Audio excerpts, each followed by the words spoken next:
खुलुमबाय। गोजोन फुंबिलिनि गाहाम हामलायनायखौ बयनिसिमबो जासिहरनाय थाबाय। दिनै 29 जुलाइ 2023 इं मायथाइनि सानसेनि फान्जामुथियाव थानाय राशिफोरखौ फरायथिंनो लाबाय। मेष राशि। खाफाल गेवगोन, जुलिनि थाखाय रायथि जागोन, बिमा बिफानो सुखु होनो हागोन। वृष राशि। गाज्रि आखु दिन्थिफ्लांनो हागौ, अगियान साननायफोरा गोसोआव जायगा लानो हागौ, सानै हयै खामानि मावनांगोन। मिथुन राशि। गोरोन्थिफोरखौ दोनखोमानो नाजागोन, गिलुं गिलुं जागोन, जिंगायावनो समा बारलांगोन। कर्कट राशि। गोहो बोलो मोनगोन, खामानिफोरखौ मावफुंना लानो हागोन, जिउआव जौगानाय फैगोन।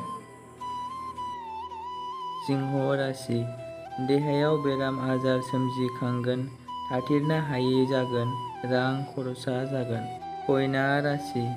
साननायफोरखौ जाफुंसारनाय मोनगोन, न' बां फोसाबना लानो हागोन, नखराव माइनाव फैगोन।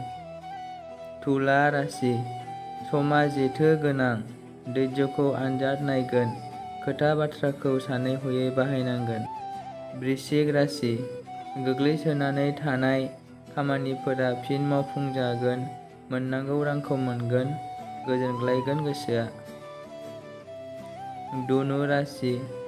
गोबावनिफ्राय मावनो लानाय खामानिखौ मावफुंनो जागोन, खर'आ रेजें मोनगोन, जिउआ सान्थि फैगोन।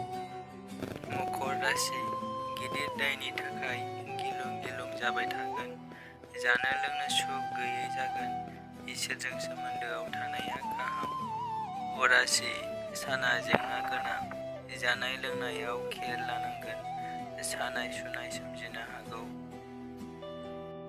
मीन राशि।